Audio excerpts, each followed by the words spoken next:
involved in a game like this, wouldn't you? Yeah, I mean, of course, this is what you play for, really. So, I mean, to be here is amazing already. And I'm here to support the team as much as I can from the side.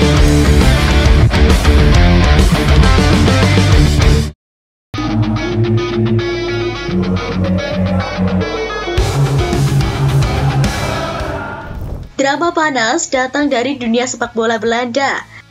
Pascal Struijk akhirnya buka suara mengungkapkan kekesalannya setelah dikantung oleh timnas Belanda. Seperti apa ceritanya? Simak video berikut ini. Pascal Struijk merupakan kapten dari Leeds United dan punya pengalaman bermain di Premier League, tapi panggilan memperkuat Belanda belum juga datang.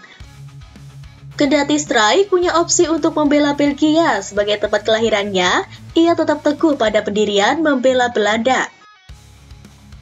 Pascal Struijk pernah mendapat telepon dari manajer tim Belanda saat itu, Fernando Arrabal. Dalam percakapan itu, Arrabal hanya menanyakan kondisi fisik Struijk dan situasinya dengan Belgia. Struijk sendiri merasa obrolan itu sekedar basa-basi karena tidak ada kelanjutan. Ia bahkan tidak pernah berbicara langsung dengan pelatih Louis van Gaal.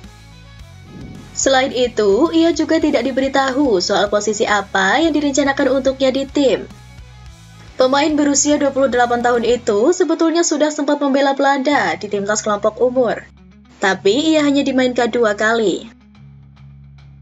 Pascal Struijk sendiri memiliki darah keturunan Indonesia. Saat PSSI gencar menaturalisasi pemain keturunan, nama Struijk diharapkan bisa menjadi salah satu targetnya. Usai keterangannya menolak Belgia, Pascal Struijk buka pintu untuk Indonesia. Bek tengah Leeds United itu secara tegas menolak memperkuat timnas Belgia dan hingga kini belum juga dilirik oleh timnas Belanda. Situasi ini membuka peluang emas bagi timnas Indonesia untuk memanfaatkan celah dan memboyongnya ke skuad Garuda. Struijk, pemain yang lahir di Belgia itu, memiliki latar belakang multinasional. Ia memenuhi syarat membela 3 tim nasional sekaligus, Belgia, Belanda, dan Indonesia. Namun, sejak awal karirnya, ia sudah menyatakan ketegasan untuk hanya memilih Belanda, bukan Belgia. Bahkan, jika nantinya ia tak masuk dalam pilihan akhir, ia merasa keputusan ini penting untuk menjaga keadilan, baik bagi Belanda maupun Belgia. Kini, pilihannya sudah jelas dan tidak akan berubah lagi.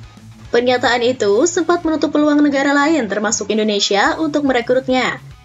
Namun, waktu dan situasi tampaknya mulai mengubah dinamika. Dalam wawancara bersama Leeds United, ia mengaku bahwa dirinya punya darah Indonesia dan mulai menyadari perhatian dari tanah leluhur. Entah bagaimana, mereka tahu saya berdarah Indonesia. Kadang saya merasa seperti orang Indonesia, kadang tidak. Saya punya hubungan melalui kakek nenek saya dari Hindia Belanda. Salah satu hal yang memperkuat kemungkinan naturalisasi Struijk adalah latar belakang keluarganya. Sang kakek dari pihak ibu, Peter Weidemuller, berasal dari Surabaya, Jawa Timur. Sesuai regulasi FIFA, pemain yang memiliki garis keturunan langsung dari negara tertentu bisa memperkuat timnas negara tersebut. Fakta ini menjadi modal besar bagi PSSI yang kini giat mencari pemain diaspora berkualitas untuk memperkuat skuad merah putih. Juga, pendekatan dari timnas Indonesia terhadap Struijk tampaknya sudah dimulai secara langsung.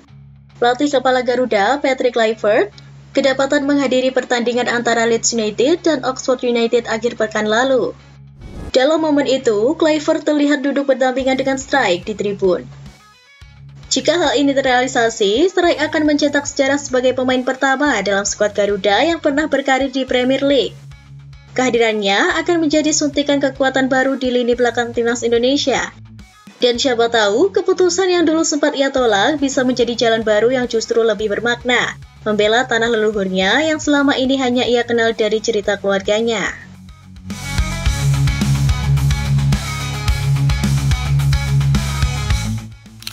Hal tersebut membuat gerak cepat langsung dari PSSI dan media asal Vietnam, yakni Soha, menyoroti rencana PSSI yang akan melakukan naturalisasi terhadap salah satu pemain dari Liga Inggris.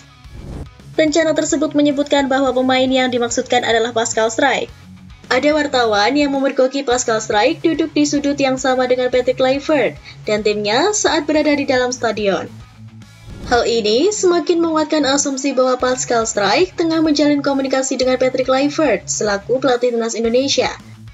Tidak heran, banyak media termasuk Soha memberitakan bahwa Pascal Struijk kemungkinan besar akan segera bergabung dengan timnas Indonesia. Rumor PSSI yang disebut akan menaturalisasi Pascal Struijk dan membela timnas Indonesia memang menghebohkan banyak pihak. Pasalnya, jika hal ini terwujud, maka komposisi pemain belakang di skuad Garuda dipastikan akan kian bertambah. Sebelumnya, sektor belakang timnas Indonesia memang menjadi salah satu posisi yang paling banyak menumpuk pemain keturunan atau naturalisasi.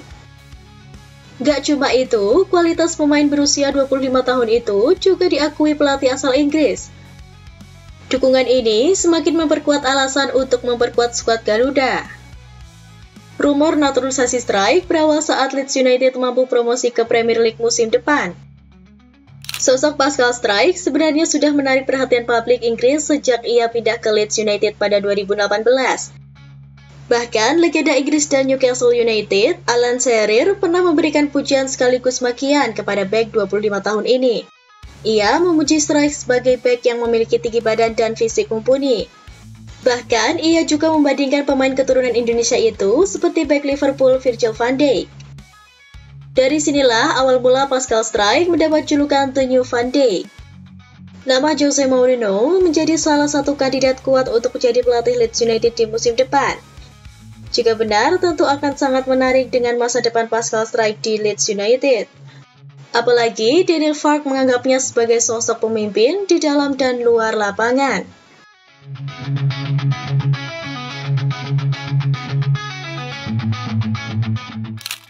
Peluang membela timnas Indonesia memang masih cukup terbuka lebar bagi Pascal Struijk.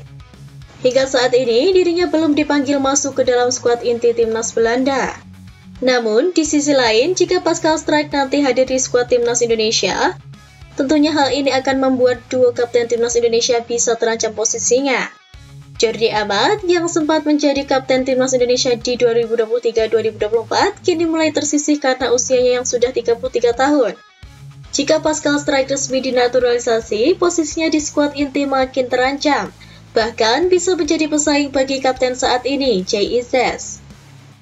Lantas, mengapa Pascal Struijk bisa dianggap menjadi rival yang sepadan bagi Jay Izzes di timnas Indonesia? Salah satu alasan kuat adalah Pascal Struijk bermain di Liga Inggris yang dianggap merupakan liga terbaik di dunia saat ini. Di satu sisi, Jay Izzes yang harus tertatih-tatih menyelamatkan timnya dari zona degradasi Serie A musim 2024-2025, kali ini memang memiliki performa yang sangat baik. Namun, anggapan Liga Italia masih berada satu level dibandingkan Liga Inggris, memang membuktikan bahwa peluang Pascal Struijk menggeser Jay Izzes di skuad utama tim nasional masih bisa saja terjadi. Keduanya juga punya gaya bermain yang mirip di sektor pertahanan. Sama-sama berpostur 190 cm dan pernah jadi kapten di klub masing-masing. Ini membuat mereka bisa jadi rival kuat untuk posisi bek tengah, khususnya sebagai defender sweeper. Meski begitu, perbedaan kaki dominan membuka peluang mereka dimainkan bersama, baik dalam skema 3 bek maupun 2 bek tengah.